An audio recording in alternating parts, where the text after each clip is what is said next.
Bueno, la clase de hoy es a petición de uno de los integrantes del grupo y me preguntaba que si podíamos hablar acerca de la diferencia, o más bien el martirio, la abnegación, el sacrificio que realizan las grandes almas, ¿no? Y cómo a veces este sacrificio y esta abnegación se utiliza de forma interesada, ¿no?, por algunos grupos para ejercer el control. Entonces me pareció un tema interesante y vamos a hablar un poco acerca de esto. Mirad, en primer lugar, tenemos que entender qué significa ser un devoto. Porque todo el mundo hablamos de la devoción, de ser devoto, etcétera, etcétera. Pero realmente, ¿qué significa la palabra devoción?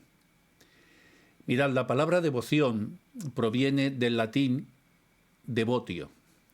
Y devotio significa dedicación y entrega. Vendría a ser eso. Dedicación, entrega, también significa consagración. La raíz de la palabra devotio es devovere, que se compone de, que significa como desde, de esa partícula de, y vovere, que significa prometer o votar. Así que la palabra devoción se refiere a la dedicación y la entrega total a una causa, a un ideal, a una creencia religiosa. Y obviamente la devoción viene siempre como el resultado de un compromiso o de una promesa que es voluntaria. Voluntaria. Se puede ser devoto de muchas causas. La palabra mártir proviene, por el contrario, no proviene del latín, sino que proviene del griego. Y el término griego es martir, que significa, fijaros qué bonito, testigo o testificar. Eso significa mártir. En la antigua Grecia, martir. El término se utilizaba en aquel entonces para referirse a alguien que testificaba ante un tribunal, ante una asamblea, y con el tiempo, con el paso del tiempo, el término comenzó a utilizarse, a propagarse, ¿no?, en un contexto religioso, para referirse a las personas que habían sido perseguidas o asesinadas por su fe. En el cristianismo, el término mártir se utilizó para referirse, obviamente, pues, a aquellos que habían muerto por su fe en Jesucristo. La idea era que estos mártires eran testigos de la verdad de la fe cristiana, tomando del martir griego, como eran testigos de la verdadera fe cristiana y que su sacrificio era una prueba de su devoción y de su lealtad a Dios. En el Islam, que también está contemplado, la palabra que utiliza el Islam es shahid. Esos son los mártires del Islam, los shahid. Y se utiliza, obviamente, igual que en el cristianismo, para referirse a aquellos que han muerto por la causa de Alá. Y su significado literal en árabe también, shahid, significa exactamente lo mismo que mártir, significa testigo. Y no olvidemos que las religiones abrámicas, que son el judaísmo, el cristianismo y el islam, comparten el mismo origen, la misma raíz, ¿no? Así que en el contexto islámico, shahid es alguien que ha dado testimonio de su fe y ha demostrado su compromiso con la voluntad divina mediante su sacrificio. Y bueno, pues qué decir tiene que cuando esto se saca de madre, como hacen, pues ya sabéis, no hay ni los atentados suicidas y todas estas cosas. Así que la palabra mártir tiene una etimología griega que significa testigo y se utiliza en el contexto religioso actual para referirse a aquellos que han muerto por su fe o creencias. ¿Ok? No hace falta más que aclarar etimológicamente sobre esto. Pero mirad, el martirio, como es considerado un acto de devoción en muchas religiones, porque implica, como os he dicho, el sacrificio supremo de uno mismo por una causa, como os he dicho, religiosa, moral y por la ética suprema. El acto de dar la vida por una creencia profundamente arraigada pues se ha visto desde siempre como una forma de demostrar lealtad y la fe en un valor supremo. En la tradición cristiana, el martirio se considera un ejemplo supremo de la imitación a Cristo, quien dio su vida por la salvación de la humanidad, ¿no? en su teología. Así que, según la creencia cristiana, los mártires son recompensados con la vida eterna en el cielo exactamente igual que los mártires, que los shahid del Islam, ¿no? Por esta entrega.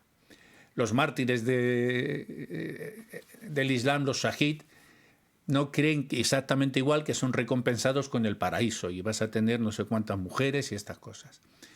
Los mártires musulmanes, pues obviamente, son aquellos que creen que mueren defendiendo a su fe o luchando por la justicia. Y su muerte es vista en los círculos más extremistas pues como un acto de devoción a Dios.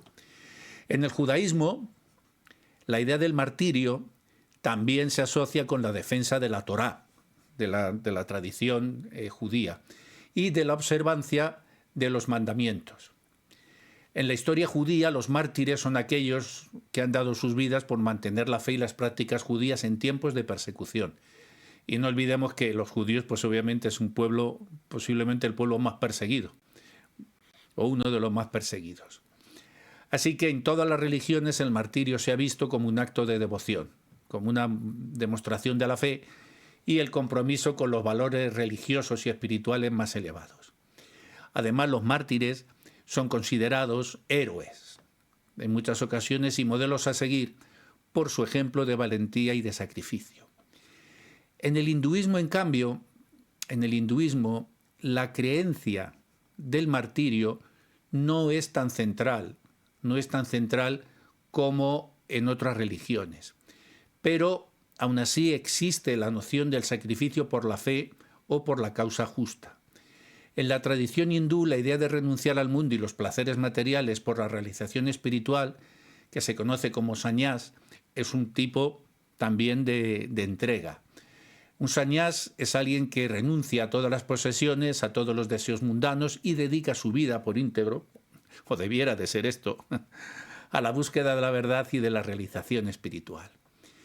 En algunas tradiciones hindúes, especialmente en el culto de la diosa Kali, existe la práctica del sacrificio también de animales como ofrenda a la divinidad, pero es muy importante señalar que esta práctica no se considera necesaria para nada ni incluso aceptable en todos los sectores del hinduismo.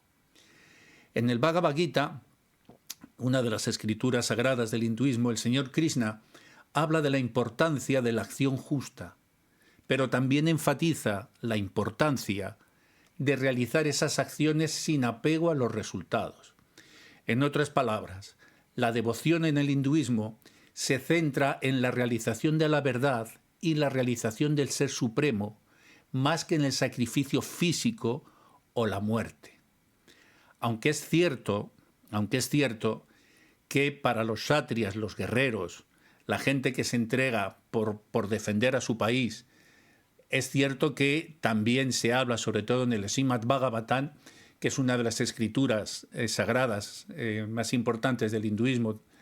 No, pues es verdad que se habla de la importancia y el sacrificio y la entrega en la batalla. Y se dice que aquel guerrero que entrega su vida en el campo de batalla sin dar la espalda al enemigo, alcanza el mismo destino que el devoto que vida tras vida se dedica a la meditación y al estudio. Entonces, sí que es verdad que se dice que grandes, ¿no?, de los maestros de la era presente pueden alcanzar la realización por el servicio, por el sacrificio que han hecho. Pero no hay una vocación de martirio, como se entiende en otras religiones. El kshatriya obviamente cumple con el deber de proteger a la sociedad, de proteger al rey y obviamente de proteger la fe, de proteger el dharma, ¿no? Pero no es alguien que es perseguido por sus creencias religiosas, sino es alguien que entrega su vida defendiendo el dharma, defendiendo la justicia. Y se dice en el Srimad Bhagavatam que efectivamente él alcanza por este servicio el resultado del estudio analítico de todos los Vedas, por entregar su vida defendiendo el reino, defendiendo el Dharma. En esta forma. Sin embargo, es importante tener en cuenta que este pasaje, insisto, donde esto dice el Srimad Bhagavatam, no se refiere al martirio en sí mismo, sino más bien, como os he explicado, al sacrificio y la entrega en una batalla, y esto es muy importante que os voy a decir, justa y necesaria. El Kshatriya solo pelea en una batalla que es justa y necesaria.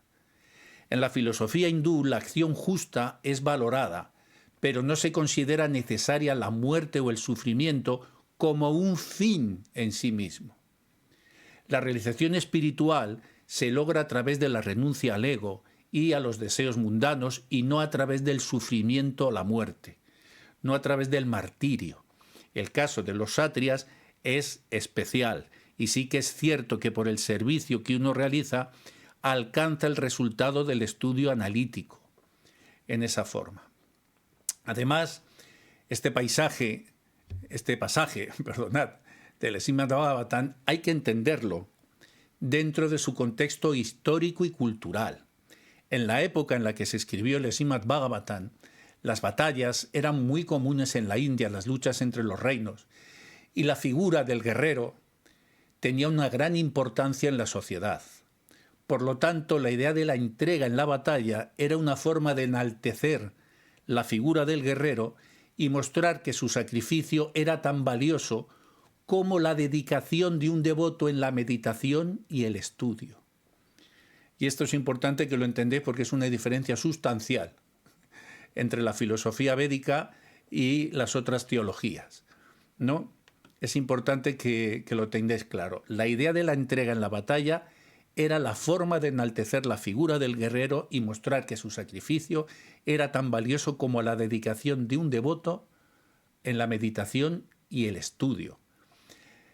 Leónidas con sus 300 da un ejemplo de esto también en las Termópilas. Claro, es un mártir guerrero, pero él lo hace en defensa porque es una batalla justa y necesaria. El término martirio, si cambiamos de contexto y nos vamos a la antigua Grecia, en la antigua Grecia no se utilizaba, en los cultos de los dioses de la antigua Grecia, no se utilizaba este término de martirio, porque es un concepto que es específico de las religiones abrahámicas como el cristianismo, el judaísmo y el islam, como ese concepto. Yo os he explicado que en la cultura védica a qué se refiere este otro tipo de sacrificio. Sin embargo, los griegos sí que tenían una idea de sacrificio religioso y de la importancia de la muerte en el contexto religioso.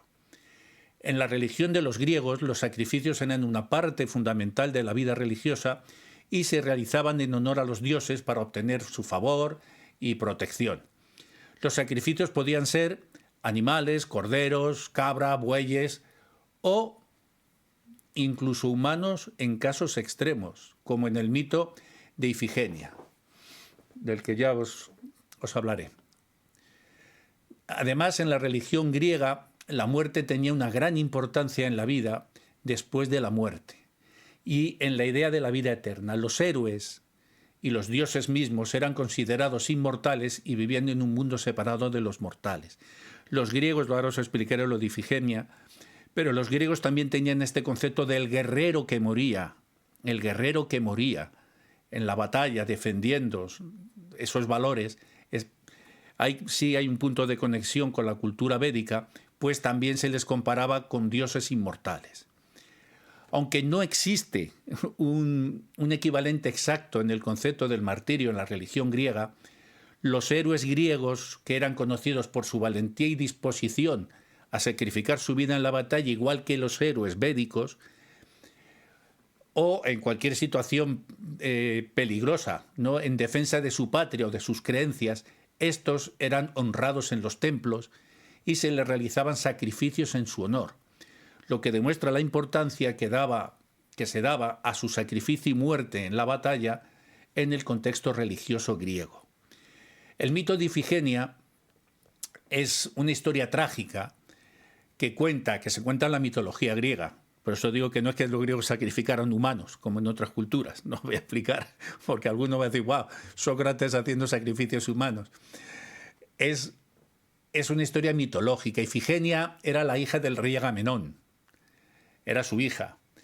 Y la reina Citemnestra.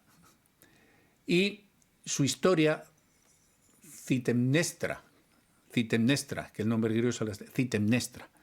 Y su historia está relacionada con la guerra de Troya, que como sabéis, pues es una de las más famosas de la mitología. Según la leyenda, Agamenón, que no le iba nada bien en la guerra, había ofendido a la diosa Artemisa. Y para apaciguar su ira, la ira de Artemisa, la diosa le exigió que le ofreciera en sacrificio a su hija Ifigenia. Agamenón se mostró reacio al principio, pero finalmente cedió a la petición de los sacerdotes y engañó a su esposa y a su hija, diciéndoles que Ifigenia iba a casarse nada menos que con el héroe Aquiles. No, cuando Ifigenia llega al lugar del sacrificio, se da cuenta de que ha sido engañada y que su padre había planeado sacrificarla a Agamenón. Sin embargo, ahí los relatos griegos difieren. En algunos relatos, Ifigenia acepta su destino con valentía y se ofrece voluntariamente como sacrificio para salvar a su pueblo. En otros relatos, sin embargo, dicen que Ifigenia fue salvada por la intervención de la propia Artemisa, que la sustituye por un ciervo en el momento del sacrificio. Porque Artemisa no se complacía con los cultos animales. En cualquier caso, el mito de Ifigenia muestra la importancia del sacrificio en la religión griega, ¿no? En sus héroes, y bueno, en el caso de Ifigenia, pero insisto que no hay templos en donde se hayan ejecutado cultos, pero sí en su mitología, aunque bueno, Troya se ha descubierto la ciudad y sí que es posible que sucediera esa guerra. En cualquier caso, porque si no nos extendemos mucho, se muestra la importancia del sacrificio, como os decía, y la complejidad y la ambigüedad de la relación entre los dioses y los mortales que existía en la antigua Grecia. Tenéis que tener en cuenta que ser sacrificado, y esto es muy importante, ser sacrificado no es lo mismo que ser martirizado desde el punto de vista de una fe religiosa. Aunque en algunos casos el sacrificio humano ha sido parte de prácticas religiosas, esto no es lo mismo que el martirio, que implica una muerte por una causa específica y a menudo se asocia con la defensa, insisto, de una creencia de una fe religiosa. En el caso de los sacrificios humanos, que hartos testimonios hay a la América precolombina, las salvajadas que hacían, es cierto que a menudo se ofrecían prisioneros de guerra o personas de otras culturas como ofrenda a los dioses. Y estas prácticas no se consideran un martirio, ya que no implican una muerte por la creencia en una fe religiosa. El pobre desgraciado que ofrecían a los dioses los aztecas era una ofrenda cruel y brutal para obtener el favor y protección de los aztecas de su dios, sacrificando a un desgraciado que ni siquiera sabía o tenía el menor conocimiento de a qué dios le estaban sacrificando. Así que no es lo mismo el martirio que ser sacrificado a la fuerza en un altar de una práctica salvaje, como hacía esta gente. El martirio, como os decía, se considera siempre este testimonio de la defensa y de la fe. Entonces, el sacrificio humano es una completa aberración, absoluta. El sacrificio y la entrega, aunque puedan ser actos valientes y generosos, que lo son, difieren del martirio en varios aspectos que son fundamentales. El sacrificio y la entrega, y lo he definido así, hago este paréntesis porque esta persona me ha preguntado, me ha dicho, el sacrificio y la entrega, ¿no?, de los maestros de tal, y obviamente en la religión está el sacrificio, la entrega y el martirio. Gente que muere por sus ideas y todo lo que hemos visto. Mirad,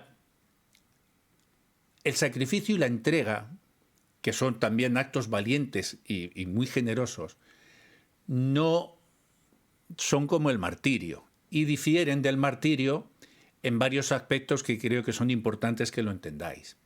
Primero de todo, la intención. La intención.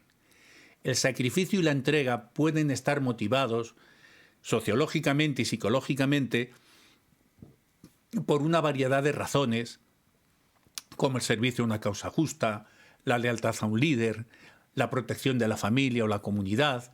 En cambio, el martirio generalmente implica la muerte en defensa de una creencia o fe religiosa específica, aunque obviamente el sacrificio y la entrega también son en defensa de una creencia o una fe religiosa específica. Realizan sacrificios estas personas y entregan. Segundo aspecto importante, el resultado. Obviamente, el sacrificio y la entrega a menudo tienen la intención de lograr un resultado positivo, un resultado beneficioso, como es la protección de otros, el avance espiritual de las personas por las cuales uno se sacrifica y se entrega, la protección de otro o coincidiendo porque los verdaderos maestros al final convergen y son ambas al mismo tiempo. El verdadero maestro espiritual, con su entrega y sacrificio, lo que busca es tu protección espiritual y tu protección también desde el punto de vista material, porque si no tienes protección espiritual en este mundo material, estás fregado, amigo.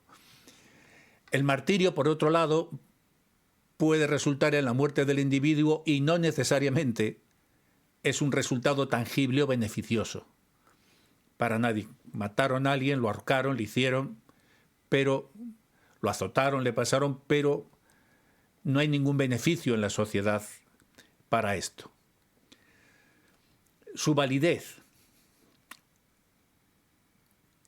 El sacrificio y la entrega a menudo son vistos como actos valientes y actos nobles, obviamente, independientemente del resultado, independientemente de su resultado.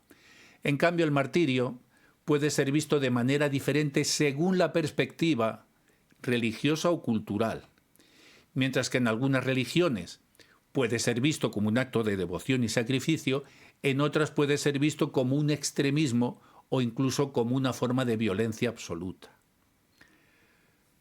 Cuarto aspecto, el significado religioso. El sacrificio y la entrega pueden ser valorados en muchas culturas y en religiones diferentes, no solo en el contexto religioso.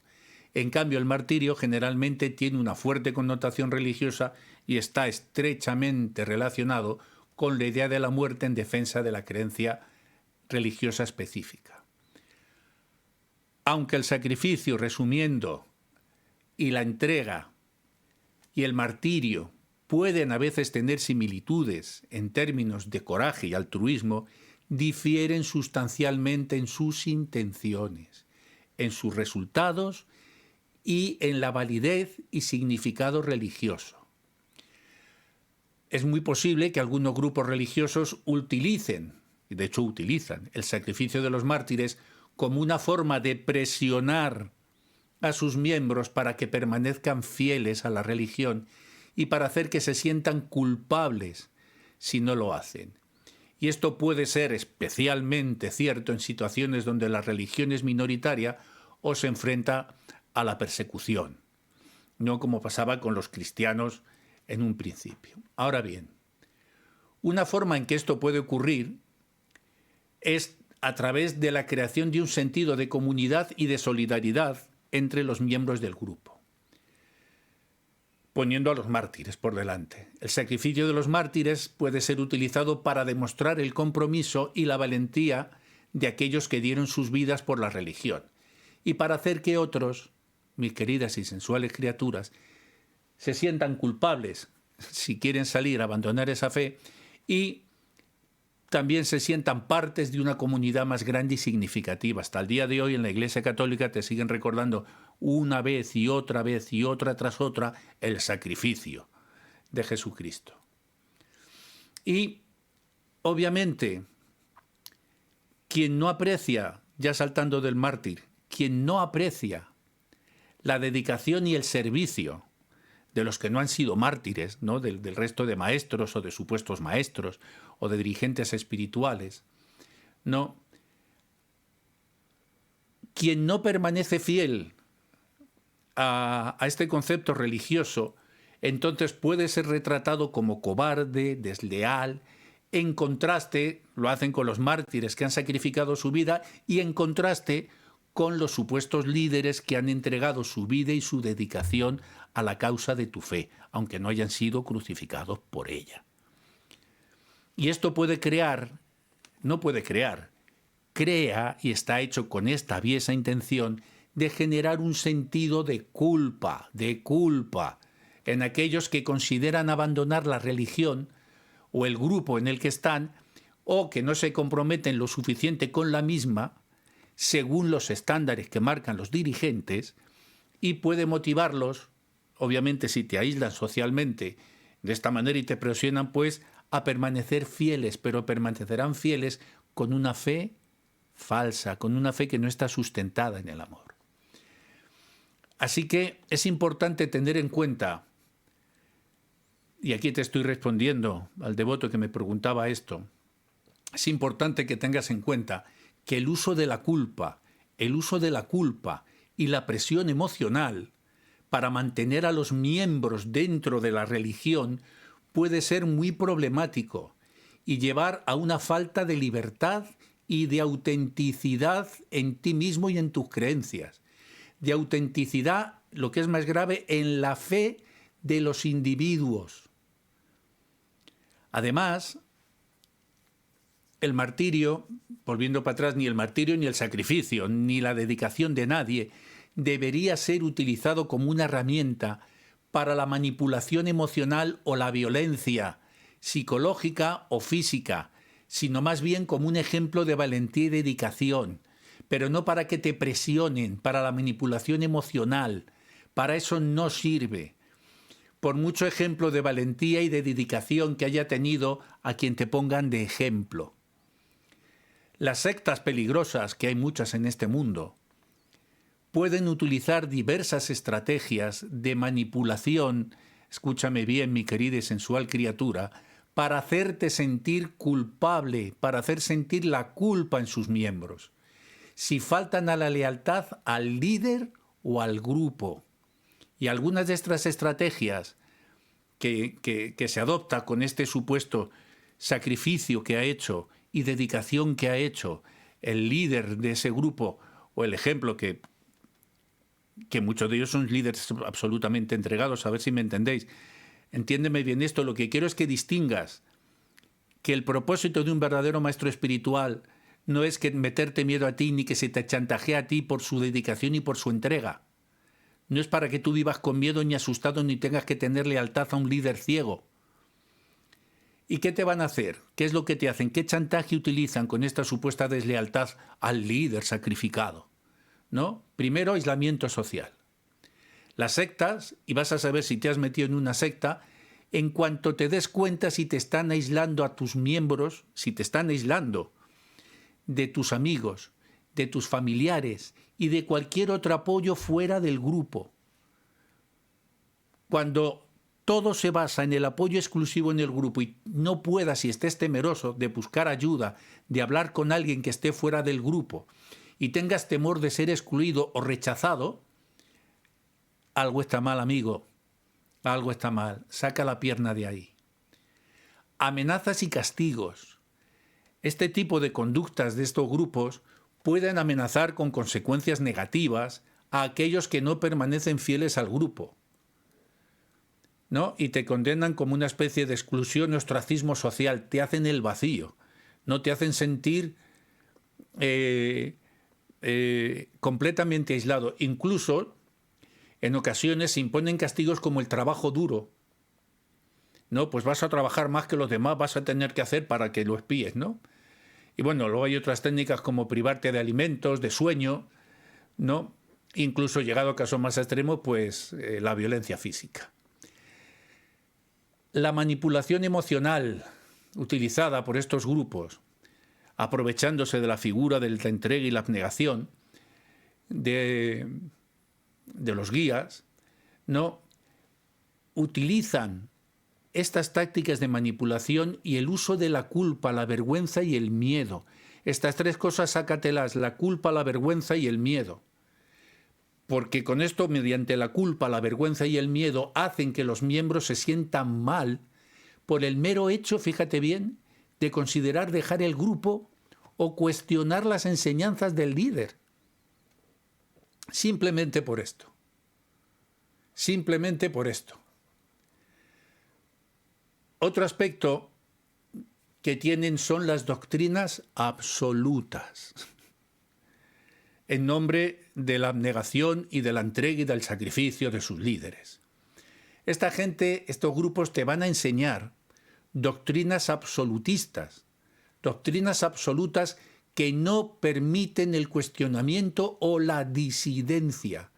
Prohibido cuestionar, que es como los terraplanistas ahora, ¿no? Si yo te he dicho que la Tierra es plana, es que es plana. Como hacían, que estamos volviendo ahora para hacer mentira, a los tiempos de la Inquisición. Pero era así. Si tú decías algo que fuera en contra del establishment, ¿no? de lo que está establecido, aunque tenga toda la lógica, automáticamente eras apartado y podía ser incluso quemado en la hoguera. Y esto puede hacer esta forma de doctrina absolutista en donde no se permite el más mínimo cuestionamiento en base al supuesto sacrificio y entrega del supuesto líder, no hace que sus miembros, quien cae en esto, sienta que no tiene voz ni control en el grupo ni en su vida, y que cualquier falta de lealtad dentro de esta institución se considera un grave pecado o una traición al líder. ¿Y esto a qué lleva? Pues mira, esto lleva a la deshumanización, y a la deshumanización no solamente a la tuya, que poco a poco vas perdiendo tu humanidad por el camino, como el que se va dejando los trozos de tela de sus vestidos cuando atraviesa un camino de zarzas, sino la deshumanización de quienes no pertenecen al grupo. Y esto es muy grave. Este tipo de pensamiento sectario absolutista terminan por enseñar que los que no pertenecen al grupo son inferiores, malvados o despreciables, lo que puede hacer que los miembros se sientan justificados en última instancia en tratar a los demás con desprecio o incluso con violencia. Estos carmis, estos pecadores, estos infieles, perro infiel, ¿no? Y te deshumanizan. Así que es muy importante que tengas en cuenta que estas estrategias de manipulación son absolutamente inapropiadas si las has sentido, y entiendo que cuando me has preguntado es porque las has sentido. Así que son absolutamente inapropiadas, absolutamente dañinas, y que no hay absolutamente ninguna justificación para utilizar la culpa o la presión emocional para mantener a los miembros de una organización o de un grupo dentro de ella, dentro del grupo. La culpa es una emoción tremendamente negativa que surge cuando una persona siente que ha hecho algo malo o ha fallado en sus responsabilidades o las expectativas. Cuando alguien experimenta sentimientos de culpa, te sientes triste, te sientes ansioso, te sientes enojado, avergonzado, y en casos extremos la culpa puede llevar a una persona a sentirse abrumada y tan desesperada y deprimida como para cometer un suicidio.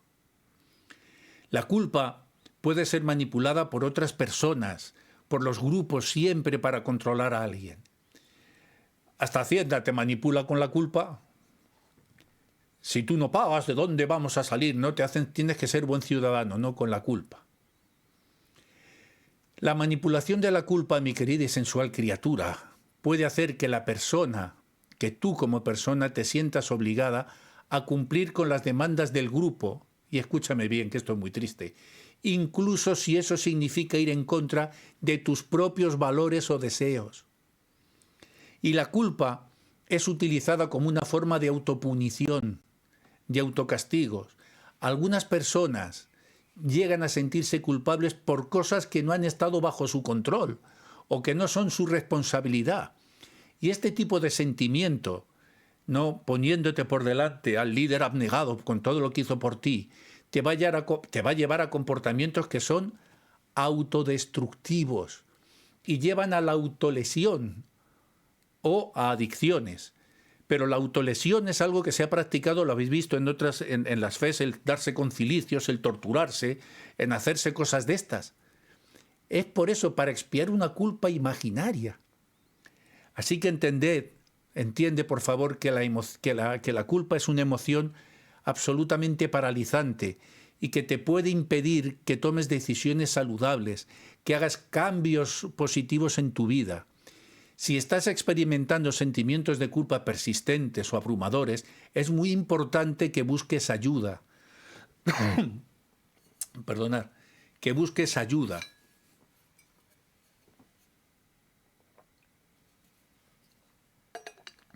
Busca ayuda en otras personas que hayan pasado por lo mismo, que hayan salido. Y busca también ayuda en profesionales que los tienes de la salud mental muy buenos. Busca un buen psicólogo para que te enseñe a aprender a manejarlos de manera efectiva si has sido víctima de este tipo de chantaje. Es muy importante que estéis alerta a ciertos tipos de comportamientos que pueden indicar que se está siendo víctima de la culpabilización por parte de terceras personas. Y hay indicadores que están ahí. Mira, sentirte constantemente avergonzado o culpable incluso por cosas que no son responsabilidad tuya. ¿Ok? Sentirte atrapado u obligado a hacer algo aunque no sientas que es lo que tienes que hacer, aunque no te sientas cómodo con ello, cómodo o seguro, pero te ves obligado. Si eres criticado y juzgado por tomar decisiones diferentes a las otras personas de un grupo, si te responsabilizan por los problemas de otra persona o por la situación en la que se encuentran, si de pronto te sientes presionado para hacer algo que va en contra de tus valores, si sientes que estás siendo amenazado con consecuencias negativas si no cumples con las expectativas o demandas de otra persona en el grupo, si estás sintiendo eso, estás caminando un sendero muy peligroso. Y por último, si estás sintiéndote aislado o excluido por no seguir reglas, por no marcar o no cumplir con las expectativas del grupo, estás en peligro, amigo mío. Identifícalo bien. El miedo es una emoción muy poderosa, que puede ser utilizado de forma vil para motivar y controlar a las personas. Y en el contexto religioso, especialmente, el miedo puede ser utilizado para persuadir a los practicantes a que sigan una determinada práctica y para mantenerlos dentro de las 4 paredes del grupo que quiere controlarte. El miedo también se usa en la sociedad. El miedo a lo que va a pasar, el miedo a la guerra. Las compañías aseguradoras viven del miedo. Pero ya os di una clase, está por ahí, que hablamos sobre el miedo. ¿Ok? Una de las principales razones por las que el miedo es utilizado como método de control por las religiones es que la mayoría de ellas prometen una recompensa, amigo mío. Mi querida y sensual criatura, te prometen una recompensa o un castigo en la vida después de la muerte. Por lo tanto, las personas es muy fácilmente que sean persuadidas a seguir una determinada creencia por el miedo a ser castigado, no aquí, sino en la vida después de la muerte. Además, las religiones siempre han enfrentado este tipo de contradicciones. Siempre nos han presentado, o siempre han presentado en muchas de las ocasiones, y sobre todo en las religiones abrahámicas, ¿no? Te presentan las imágenes de un Dios enojado, vengativo, ¿no? O castigador, ¿no? Que va a infundir miedo en los fieles y hacerles sentir que deben seguir la religión para evitar la así llamada la ira de Dios, ¿no? Y también se utilizan en las historias y relatos sobre la condenación eterna, el sufrimiento en el infierno, y así infundes miedo en las personas para mantenerlos dentro de una religión. Y esto lo han hecho todas, absolutamente todas. El hinduismo también, en algunos textos. Esto también. Aunque Srila Bhaktivinoda Thakur en su introducción al Bhagavata te dice que no se debe tomar en serio esas afirmaciones, sí que es cierto que está. Es que imagínate, ¿no? Tú crees en un tipo que es invisible, que no lo ves, que está en el cielo. Vamos a hacerlo con un poco de sentido del humor. Que lo ve todo, lo controla todo, que tiene unas reglas, que como te saltes una o te saltes dos, te va a mandar un sitio de condenación eterna donde vas a abrazar estatuas de bronce ardiendo, vas a ser quemado, pinchado, destrozado, pero no te preocupes que Él te ama. Dios te ama. Dios te ama. Y necesita tu dinero, que te vayas a colectar para Él. Pero Dios te ama. Entonces, todas las religiones han utilizado el miedo como método de control. Sin embargo, en otras, con la evolución, se han centrado más en el amor, la compasión y el servicio a los demás.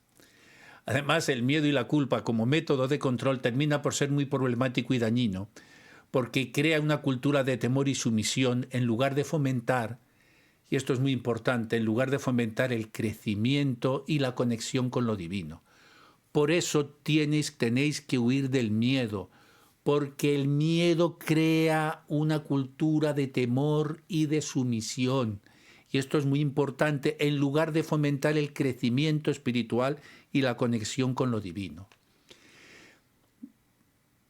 Mirad, la creencia en el infierno, no, en la tradición judío-cristiana se remonta al menos al periodo del segundo templo del judaísmo, ¿no? Que es aquel que llegó hasta la destrucción del segundo templo en el 70 después de Cristo, cuando a la hueste de Tito Fabio pues arrasan ya el templo por todos los problemas que había, ¿no? Y en los libros de profetas del Antiguo Testamento se comienza a desarrollar la idea de una vida después de la muerte en la que los justos serían recompensados y los malvados castigados. En el Nuevo Testamento también hay partes donde se habla así, en el libro del Apocalipsis, ¿no? En Mateo, por ejemplo, se describe como un lugar de fuego eterno, preparado para el diablo y sus ángeles. En el hinduismo, la idea de un infierno